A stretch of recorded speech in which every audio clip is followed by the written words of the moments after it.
Kumikilos ang buong pamayanan mula barangay level hanggang munisipyo para maging COD ang ating buong bayan, ang ating buong bansa. Zero open defecation, medyo madami siyang dapat gawin on our part. Hindi namin akalain na meron pala kaming malalang problema pagdating sa open defecation.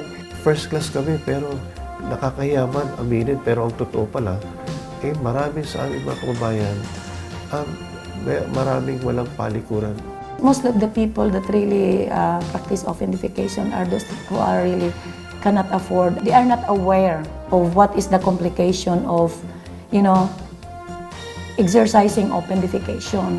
Kailangan i-apply natin yung pinakamabisang paraan ngayon, yung tinatawag na CLTS or Community-Led Total Sanitation. Nagti-training na ng yung CLTS purposely para yun sa ma-trigger naman yung mga tao na matigil sa open defecate. Kagandahan ng CLTS, na-present namin sa kanila yung iba't ibang type ng CR na may Poso Negro na pwede palang hindi siya ihukay. Yung iba naman, kahit financially hindi maganda yung situation nila, na magtatayo sila ng CR, hindi kasi tubig, konting hukay lang nila, bumabalong na yung tubig. So meron na po tayong mga prototype na ang cost lamang nito ay nagre-range sa 2,500, 3,000 na kaya-kaya na pagtulong-tulungan, kaya na pag-ipunan. Kasalukuyan, medyo marami na rin mga tao dito sa may mga barangay na trigger na naggagawa na rin ng kubeta. Nasubukan na namin ito sa Alabel at nakita naman namin epektibo. So, ipagpatuloy namin.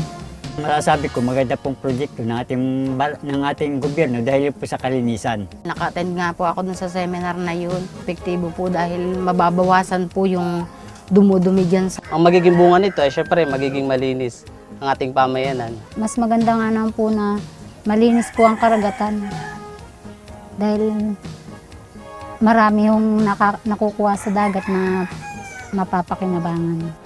Hindi lamang sapat yung ikaw ay magbibigay ng inidoro, kundi dapat, una-una na dapat mabago ang gawin ng LGU ay yung attitude. Yung paraan ng CLTS na matrigger ka sa kahalagahan ng pagiging mayroong sariling palikuran sa bahay. Dahil dito ay nagkaroon yung pagbabago din ng attitude sa amin, sa aming mga namumuno.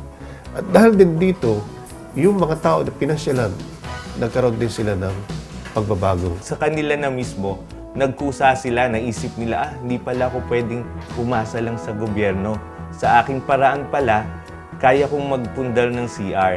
Isa sa pinakamagandang nangyari dito ay tinanggap namin kung ano yung problemang ito at hinanapan ng solusyon. Nagising kami sa katotohanan, magtutulong-tulong ang lahat ng mga barangay officials, kami dito sa munisipyo. Ang Sangguniang Bayan ng Bayan ng Gumaka ay nakapagbuo na ng isang maayos na ordinansa na sumasagot sa problema ng open defecation. Siyempre, kinakailangan ay yung sustainability ng programa, Kaya ang kailangan doon talaga nakatutok kami, sabihin natin, priority talaga. So ito yung magiging sasakyan para tuloy-tuloy yung arangkada ng ating kampanya para sa zero open defecation. Nariyan ang mga batas dahil gusto ng mga mamamayan at ng kinauukulan na tuluyang maging COD ang inyong komunidad. Kailangan lang sama-sama tayo para sa magka-unli asenso. Kaisa ka ba ng iyong komunidad? Ang sagot ay nasa sa inyo.